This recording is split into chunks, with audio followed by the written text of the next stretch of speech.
Centro Espírita Altivo Panfiro. Uma casa de amor. Boa tarde a todos. Nós vamos estudar o livro Obreiros da Vida Eterna,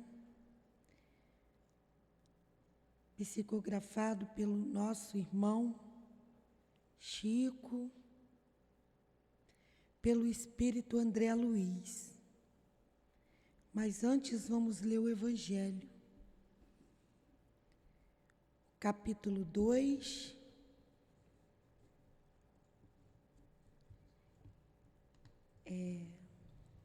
Meu reino não é deste mundo. O item 8 é a mensagem da rainha.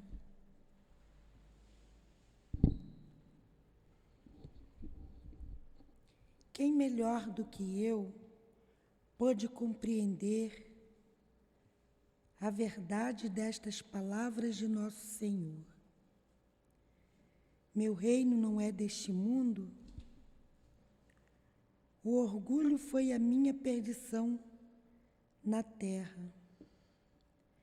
Quem, pois, poderia compreender o nada que os reinos terrestres representam, se eu não compreendia? O orgulho, o que levei comigo da minha realeza terrestre? Nada, absolutamente nada. E como para tornar a lição mais terrível, a realeza não me seguiu até o túmulo. Rainha era eu entre os homens. Rainha eu acreditava entrar no reino dos céus.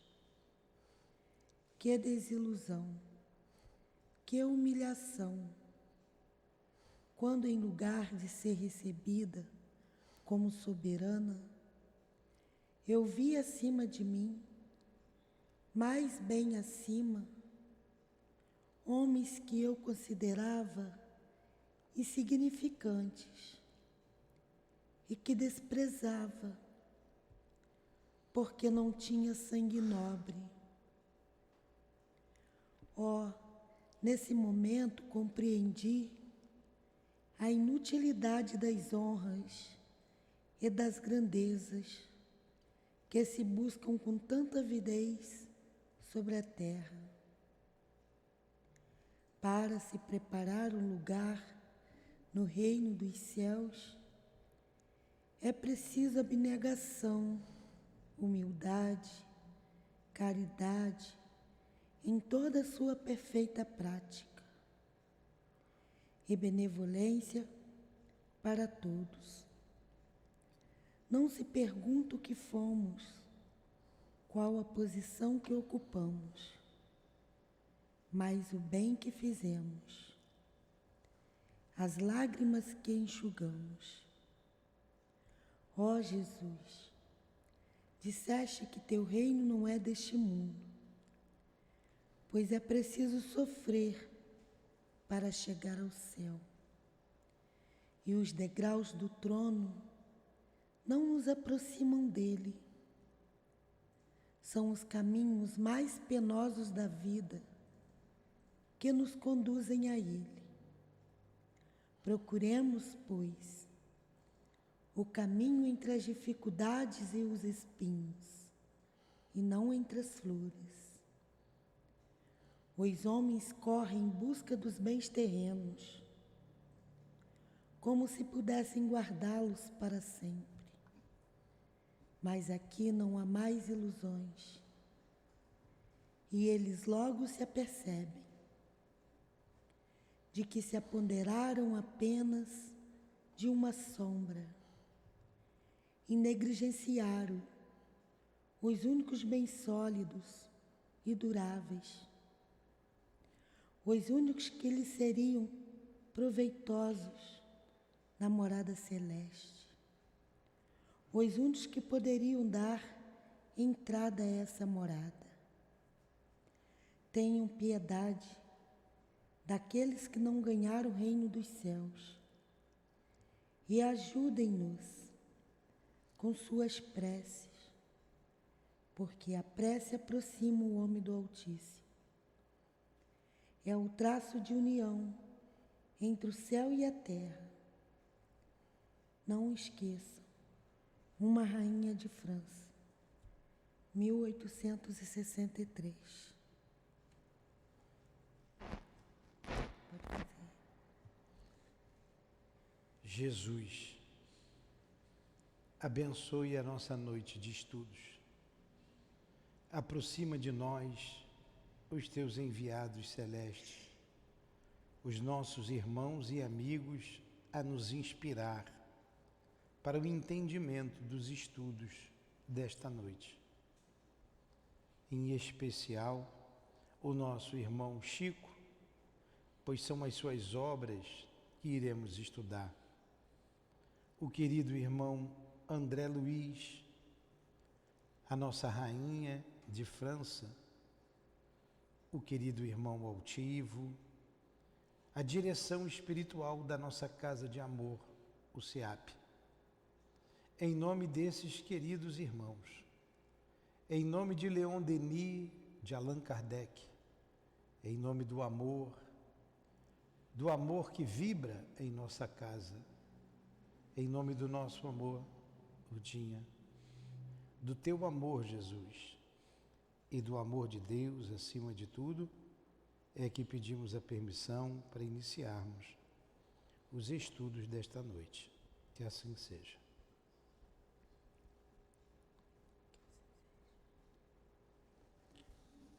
Estamos estudando, então, o livro Obreiros da Vida Eterna, psicografia de Francisco Cândido Xavier, pelo Espírito André Luiz.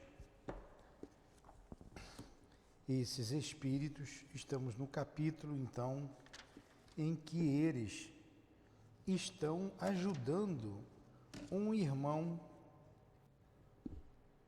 protegido de Zenóbia. Estamos no capítulo 7, que tem como título Leitura Mental. E a nossa irmã Luciana, que era clarividente, ela está minuciando a mente do nosso querido irmão, que foi o Padre Demêncio. Padre Domêncio. Domênico. Domênico. Padre Domênico. E ele estava muito revoltado e ela está trazendo à baila toda a realidade da sua situação. Por que ele se encontra nessa situação? E ela vinha descrevendo uma cena de um crime que ele cometeu e que depois cometeram contra ele. Ele saiu à noite, se dirigiu ao lar de um casal, usou a esposa do rapaz, ele forçou, usou. O rapaz viu, saiu dementado, comprou um vinho de boa qualidade, encontrou, provocou o encontro na caminhada de volta à igreja com o padre, porém colocou um veneno no vinho, e quando o padre bebeu do veneno e já estava no estado final da sua desencarnação, ele pede socorro, então. Pede socorro ao outro padre da paróquia, que lhe dá extrema-unção, e ele desencarna nessa situação dificílima, envenenado. Tá? E ela trouxe tudo isso à baila, porque estava registrado em sua mente, como clarividente, ela facilmente leu na mente do padre Domênico, a situação. Então vamos continuar. A descrição da enfermeira impressionava-me profundamente. A entidade infeliz parecia tocada nas mais recônditas fibras do ser. Após breve espaço, Luciana prosseguiu. Com o sepultamento do corpo, começaram para a vossa alma infinitos padecimentos. Quer ler, Edilane? Continua. Não, estou vendo, estou lendo. Quer continuar lendo? Vai, continua. Continua. Com o sepultamento do corpo, começaram para a vossa alma infinitos padecimentos. Permaneceis atormentado pela ansiedade, pela fome, pela sede, pela dor. Não posso precisar quanto tempo gastais em semelhante angústia. Sinto, porém, que a entidade sofredora de certa mulher vos visita o sepulcro. Que é essa mulher?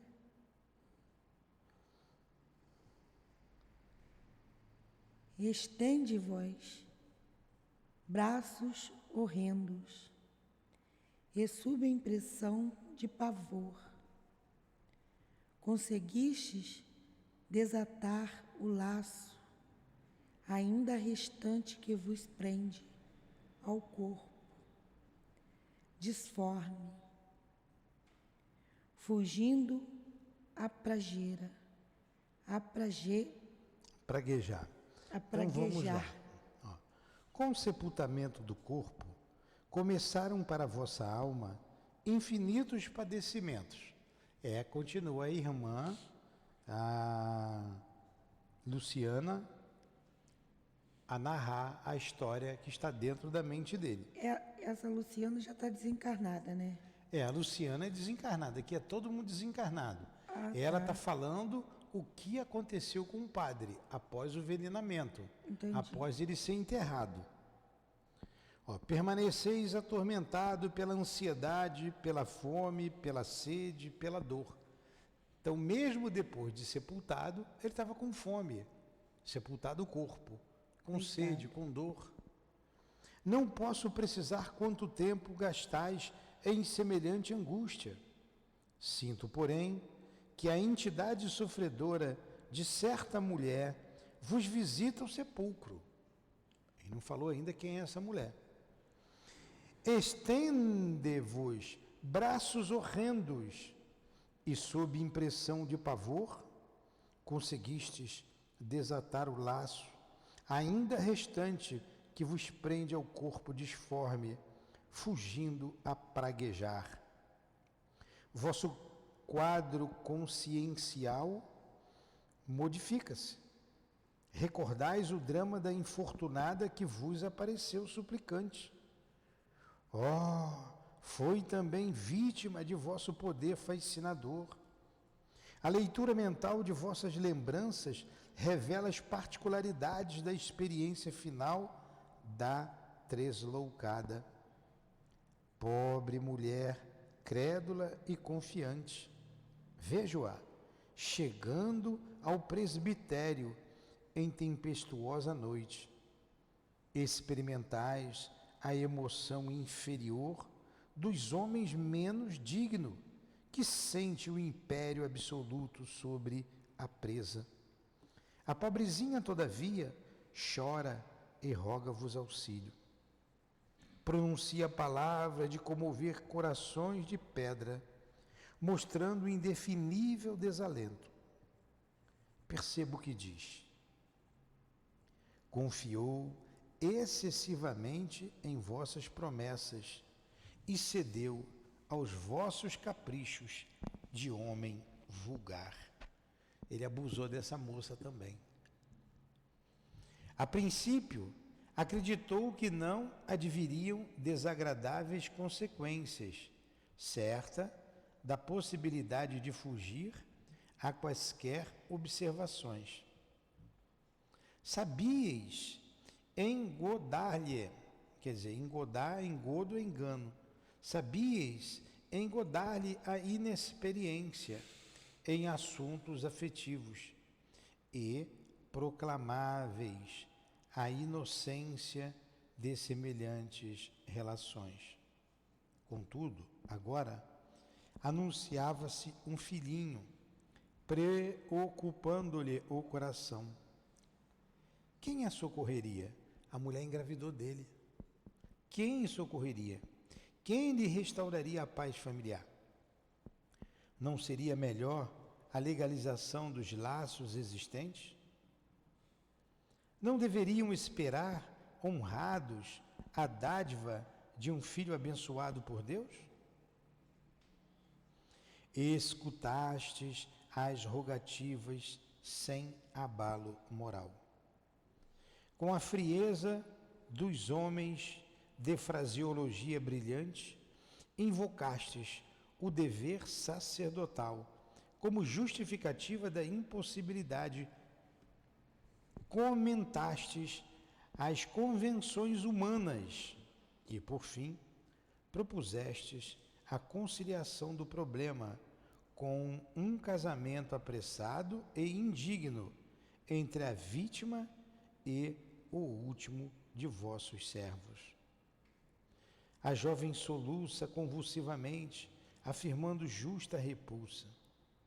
Continuais na argumentação prudente e preciosa, mas com evidentes sinais de loucura, a infeliz abandona-vos, precipitada, ganhando a vida pública sob a chuva torrencial.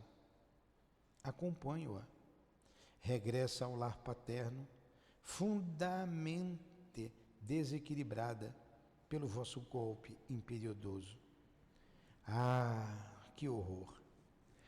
Vale-se a desventurada da noite solitária, ebulhenta, e ingere grande dose de formicida, tentando o ato final da tragédia interior. Ninguém lhe escuta os rugidos de sofrimento selvagem, porque os trovões rebombam no céu.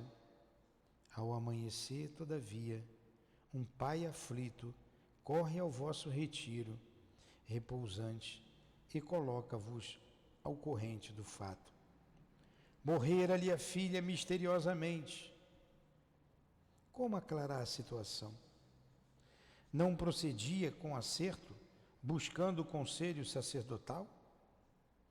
Recebeis a notícia, disfarçando dificilmente a emoção, repetindo textos evangélicos para consolar um amigo confiante. Preocupado, ponde-vos a caminho da residência enlutada. No entanto, sinto-vos perfeitamente o estado mental. Não vos aflige a perda de ninguém que vos poderia estorvar a tranquilidade.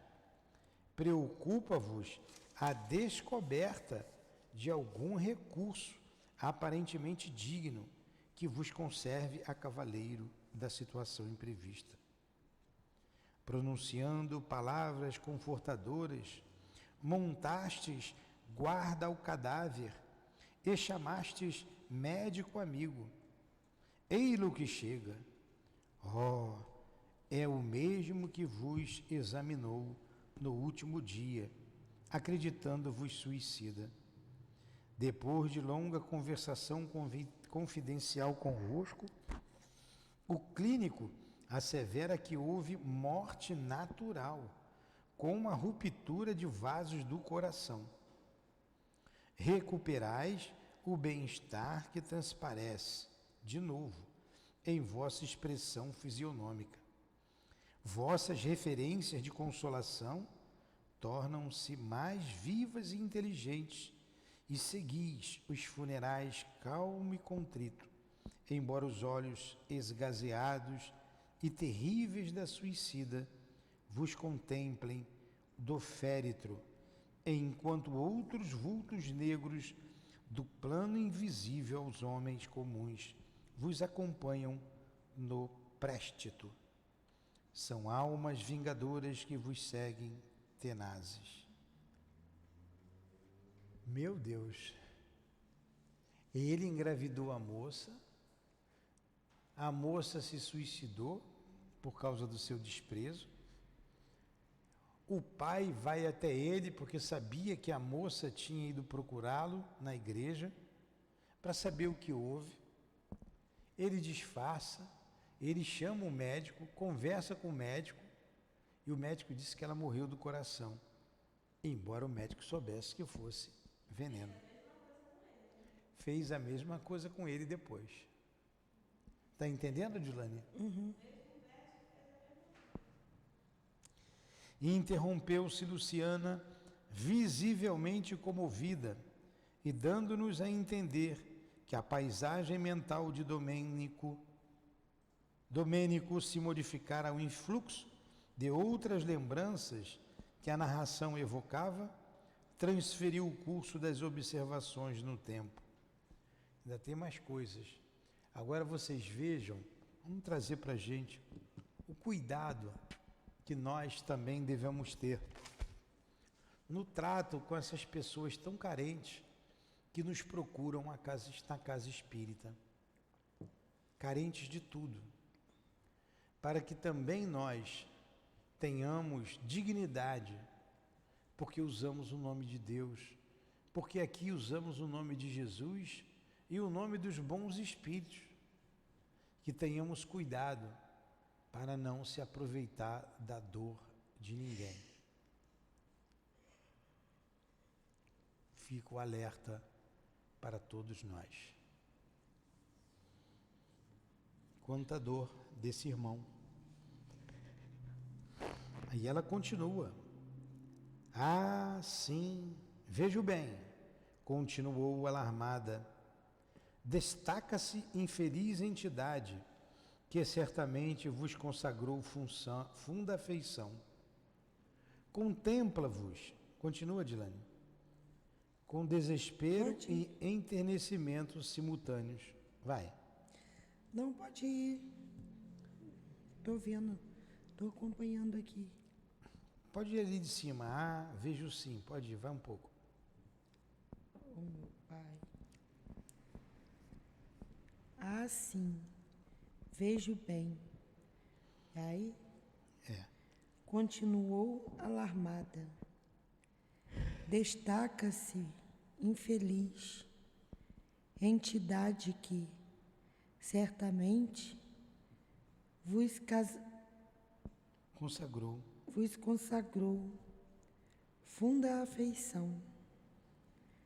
Contempla-vos com desespero e enternecimento simultâneos. Então uma nova entidade aparece, contempla o padre com desespero e enternecimento ao mesmo tempo, né?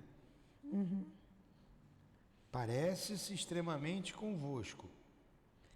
Parece com o padre, é isso? Deve ser o pai, vamos lá. Agora compreendo. Não foi apenas vosso amigo, foi vosso pai. Reclama, insistente, determinada escritura que não apresentastes. Que vejo em torno dele há imagens vivas de recordações angustiosas. Contemplo-lhe a derradeira noite ao vosso lado. Fixa a voz, carinhoso e confiante. A dispneia concede-lhe trégua mais longa, e o moribundo entrega-vos grande testamento, em que relaciona suas últimas vontades. Fala-vos, afetuoso e humilde, de seu passado oculto. Não foi simplesmente um genitor feliz de um sacerdote de filhos outros, que lhe honra o nome. Declara, foi moço arrojado a comprometer-se em aventuras diferentes. Possuía alguns filhos à distância do lar e não desejava partir sem legitimá-los devidamente. Além disso, pretendia garantir-lhes futuro próspero. Escutai com indisfarçável interesse. Em seguida, a pedido do genitor, ledes a discriminação de pequenos legados a pupilos dele. O que ele está falando aí? Ele está falando do O pai, ele está falando, a enfermeira está lendo na mente dele, o pai moribundo, né, já ia morrer, e o pai lhe confessa alguns atos que ele teve. Teve entendi. filhos fora de casa, do casamento, e ele não queria desamparar esse filho. Então ele faz um testamento. E bota o nome desses filhos, é isso? Aí ele pede para que ele lê, escutais com indisfarçável interesse. Em seguida, a pedido do genitor, ledes a discriminação de pequenos legados a pupilo dele. O agonizante acompanhava-vos atento com o olhar. Tendes agora belas palavras nos lábios, justificando-lhe os erros do passado. Sabeis consolar com primores verbalísticos que lhe provocam admiração. Por fim, prometeis ao coração paterno exato cumprimento dos seus derradeiros desígnios. Edificado, confessa-vos ele os deslizes que omitira, declara-vos seu arrependimento em extremis e diz de sua esperança no céu, onde Jesus lhe receberá os sinceros desejos de reparação. Palavras entrecortadas por suprema aflição, reitera-vos a súplica de amparo constante a certa mulher, cercada de filhinhos, que esperam dele o sustento necessário. Então um pai ainda pede ajuda para uma certa mulher, que precisava de ajuda. Ajudado por vós, abraça-se ao crucifixo, que contempla de olhos nevoados. Recitais longa e comovente oração, acariciando-lhe a cabeça grisalha. Mais alguns momentos, esforçando-se por ver-vos pela última vez, o moribundo cerra os olhos no ato final do corpo. Estais sozinho com o cadáver. Conservais o polegar e o indicador da mão direita sobre os olhos do morto, a fim de imprimir-lhe boa postura fisionômica. Antes, porém, de qualquer comunicado ao interior doméstico, sepultais o documento em móvel pesado, com intenções francamente hostis aos restos propósitos do desencarnado. Desde esse instante, parece-me que ele vos seguiu sempre de perto, reclamando, permanece angustiado na tela mental de vossas lembranças vivas. Ele enganou até o pai. Esse é danado, né? Enganou até o pai. E um padre, né? E o pai está atrás dele reclamando, né? Por que você não fez isso? Por que você não faz isso? A clarividente para de novo, fixando particularidades diversas, enquanto o infeliz Domênico entremostra insopitável comoção. Agora, prosseguiu Luciana, dando conta da tarefa que lhe fora cometida. É outro perseguidor severo. Salienta-te a minha visão. É um velho eclesiástico que deixou o aparelho físico, endereçando-vos intensas vibrações de ódio. Vossas reminiscências esclarecem o fato. Desejáveis a qualquer preço o curato que lhe pertencia. Variados interesses pessoais prendiam-vos o pensamento à pequena cidade, sob a orientação do antigo pároco. Intentais a realização do desejo por métodos sórios. Em longo diálogo, propondes a compra da paróquia em caráter particular.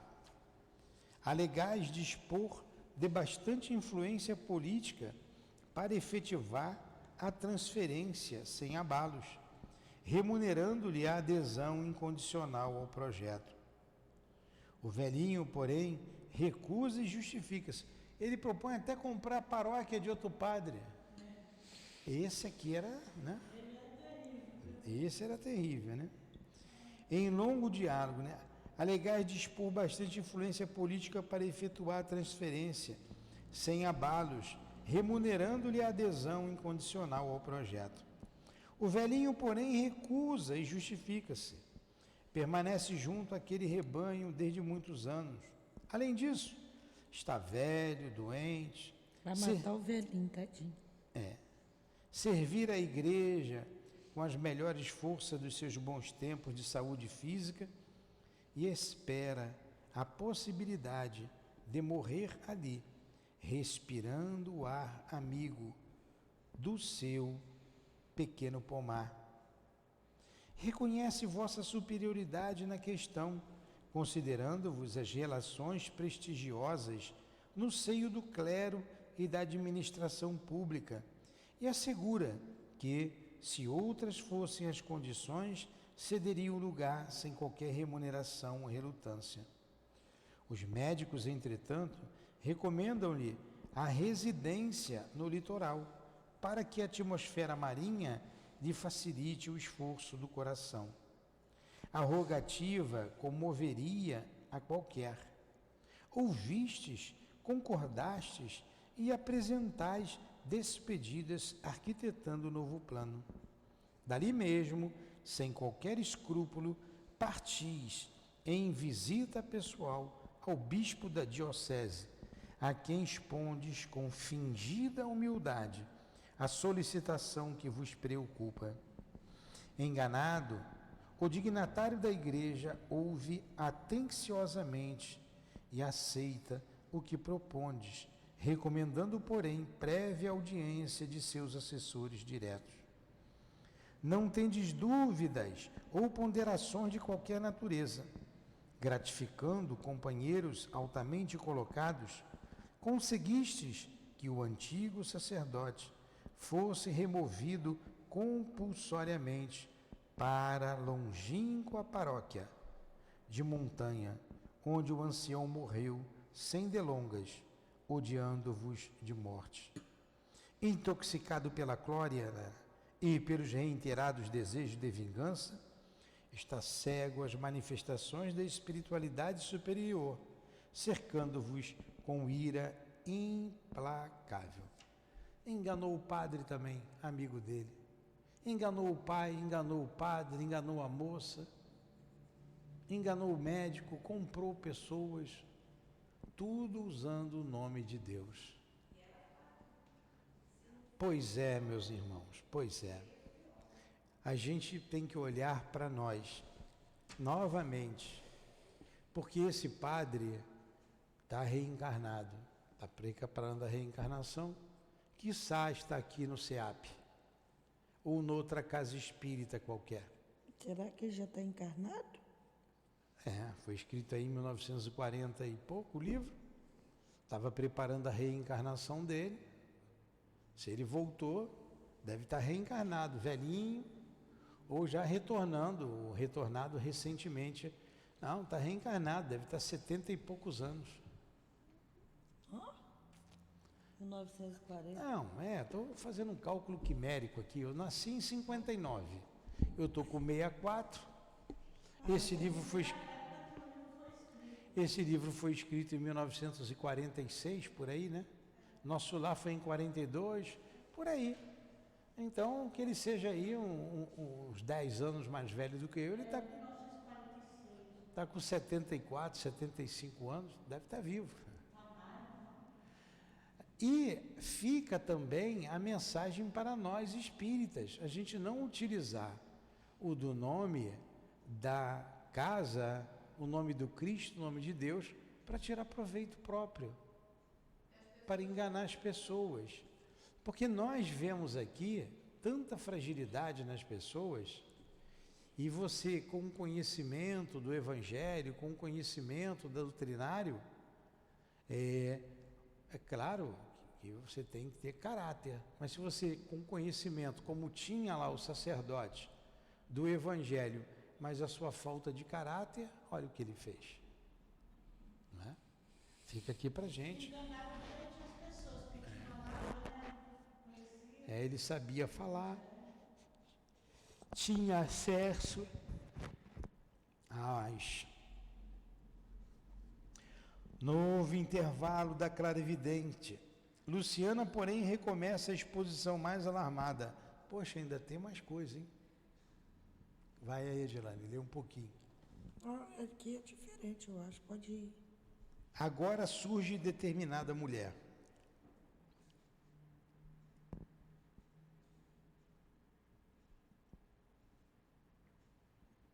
Isso tudo acusa a consciência dele. Tudo está lá. Surge determinada mulher. Parece que desencarnou depois de melindrosa operação nos olhos. Sim, a vossa tela de reminiscências fala bem alto. Foi vítima do vosso poder fascinante de homem dominador. Ei-la ao vosso lado no último encontro, ainda na atmosfera carnal. Acabastes a refeição lauta da manhã, quando alguém bate à porta paroquial.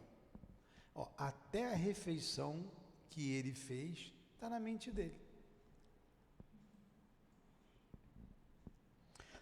Trata-se de pobre mulher, envelhecida prematuramente e quase cega, conduzida por anêmico menino de 9 a 10 anos, que vos suplica auxílio. Ante a frieza de vossa recepção, a infortunada, em palavras sentidas, invoca o passado de leviandades e pergunta se esquecestes o filho que lhe colocaste nos braços. Poxa, aquele filho era dele. Chora, gesticula e explica-se. Trabalhara sinceramente pela própria reabilitação, mas em toda parte acusavam-na de prostituição e ociosidade. Lutar heroicamente por manter o filhinho à custa do serviço honesto, mas adoecera sem qualquer proteção e ali estava, quase cega, implorando socorro.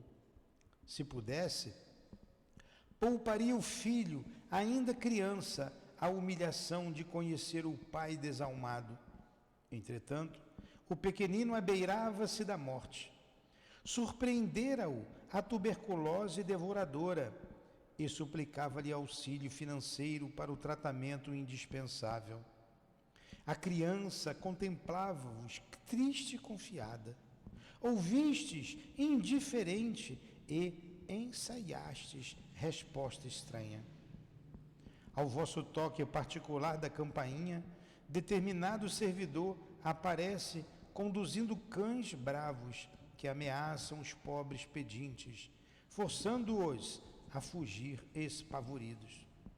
A criança, no último degrau da anemia, morre sem recursos, e a mãe infeliz desencarna em pavilhão da indigência, com o sinistro desejo de vingar-se de vós de qualquer modo.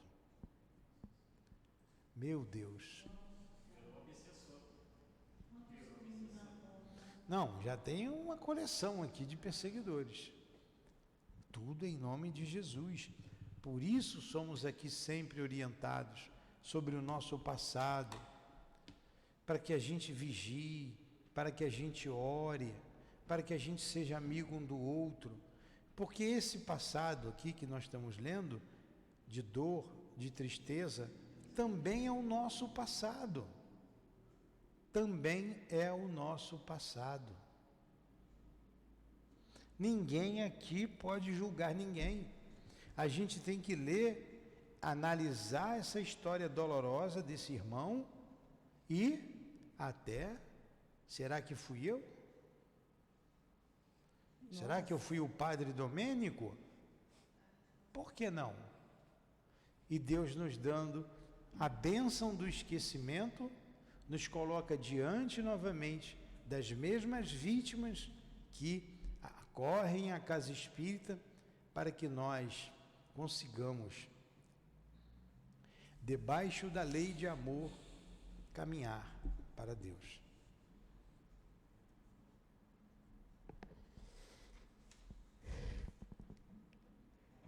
Interrompera-se Luciana novamente, como para... Cara, que história grande.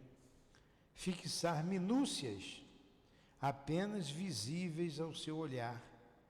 De súbito exclama: oh, que horror! Vejo mais. Diferente mulher de olheiras fundas e negras vestes. Não terminou a observação, todavia. Nesse instante, o desventurado proferiu um grito terrível, desfez-se em lágrimas e exclamou alucinado de sofrimento moral: basta, basta! Soluços atrozes lhe rebentaram do peito o preço, sem solução de continuidade. Zenóbia, que lhe mantinha a cabeça no regaço amoroso, tranquilizou-nos em tom discreto. Domênico melhora, graças ao nosso divino médico. Para o espírito culpado e sofredor, as lágrimas são sempre uma chuva benéfica que refrigera o coração. Logo após, permaneceu silenciosa, enquanto a seguíamos enternecidos, de mente voltada para a prece. Ainda tinha mais coisa, hein? Ela parou de falar. Depois da longa crise de pranto de Domênico, a diretora da casa transitória solicitou ao padre Hipólito que semeasse novas ideias no terreno consciencial arado pela dor, notificando-nos que tomaria alguns minutos para convocar mentalmente a ex-genitora do antigo pároco desencarnado, para que o mísero fosse reconduzido à esfera da crosta, no processo inicial da reencarnação futura. Olha, essa pergunta foi feita aqui no Livro dos Espíritos semana passada. Como pode sair da região umbralina direto para a reencarnação? Olha aqui o padre. Olha aqui o padre. Ele não foi para nenhuma colônia espiritual. Ele saiu da terra para a terra mesmo. Saiu do umbral, de uma zona inferior mesmo, Ele foi além do umbral, foi numa região inferior, lamacenta. E dali ele vai direto para o corpo físico.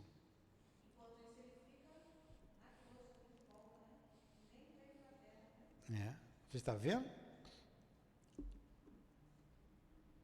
A reencarnação, como é que é complexa?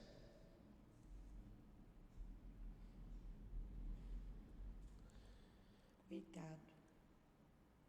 A orientadora entrou em funda meditação, ao passo que Hipólito ergueu a voz dirigindo-se ao mendigo de luz.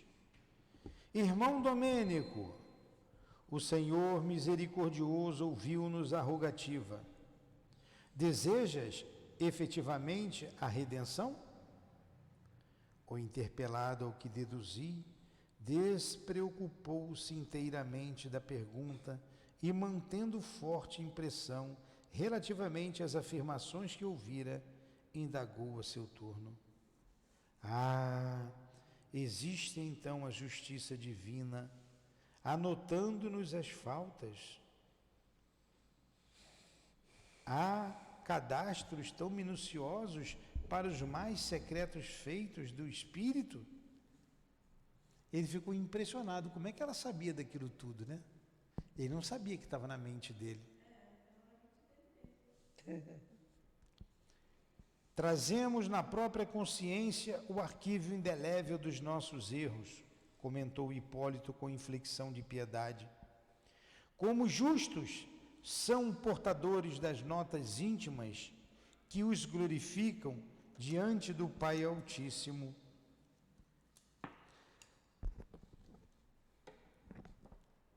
Cerra para sempre, meu amigo, a porta do ego inferior. Cala a vaidade, o orgulho, a impenitência. Não maldigas. A igreja que nos reunia no círculo carnal é santa em seus fundamentos. Nós é que fomos maus servos, desviando-lhe os princípios básicos para a satisfação de instintos dominadores.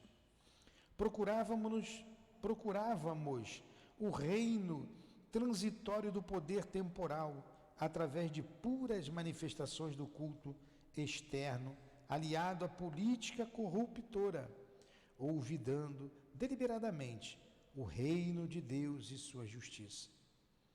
Poderemos culpar, porventura, as mães devotadas pelos crimes voluntários dos filhos? A Igreja Universal de Jesus Cristo, que congrega todos os seus apóstolos, servidores, discípulos e aprendizes, é mãe amorosa e fiel. De novo, soluçante, o espírito infortunado revelava-se ferido nas fibras mais íntimas, provocando-nos comoção e lágrimas. Aí você vê, antes dele falar, você vê. Por isso você vê crianças chorando desesperadamente, sendo atacada por vários espíritos, não é? E você fica sem entender o porquê. Verdade.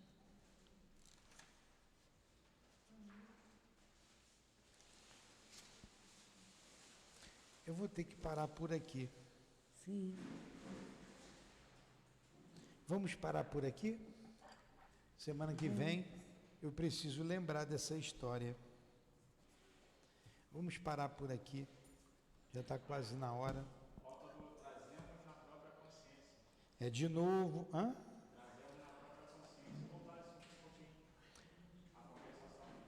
Ah, sim. Não entendi. Vamos.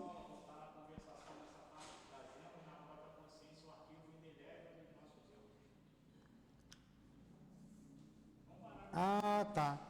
Vamos parar aqui. Trazemos na própria consciência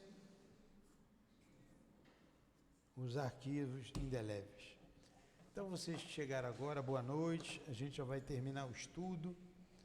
Mas nós estudamos aqui uma pergunta que foi feita, vocês estavam presentes, sobre a reencarnação.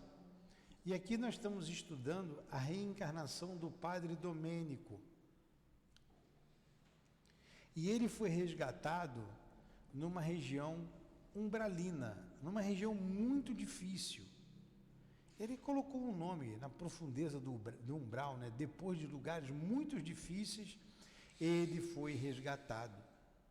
E ali no chão mesmo, que ele estava deitado, uma conversação se deu com ele, com esse ex-sacerdote.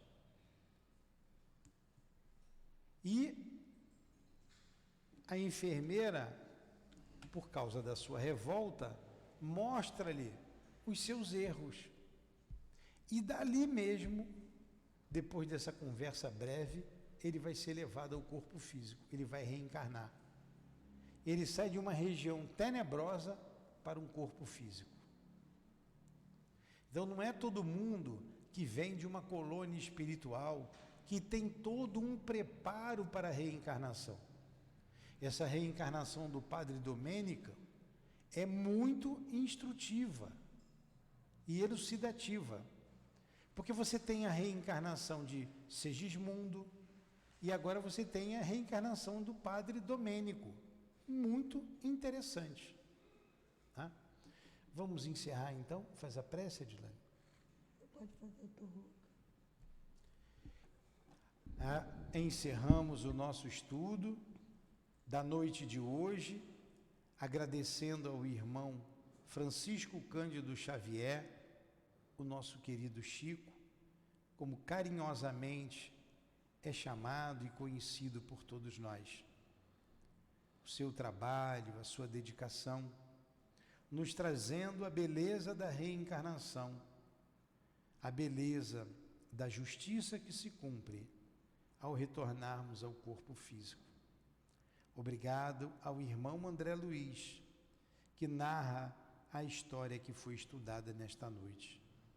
Obrigado pela inspiração de vocês. Obrigado, Altivo, pelo teu carinho, pelo teu amor, pela tua amizade. Obrigado, irmãs queridas. Obrigado, Lurdinha. Obrigado a todos vocês, amigos, irmãos e irmãs, que sustentam a nossa casa de amor. Em nome da coluna de espíritos que sustentam o nosso SEAP, do querido Altivo, em nome de Allan Kardec, de Leon Denis, dos nossos irmãos responsáveis pelo estudo desta noite, em nome do amor, do nosso amor, Lurdinha, do teu amor, Jesus, e do amor de Deus, nosso Pai, é que encerramos então os estudos da noite de hoje. Que assim seja.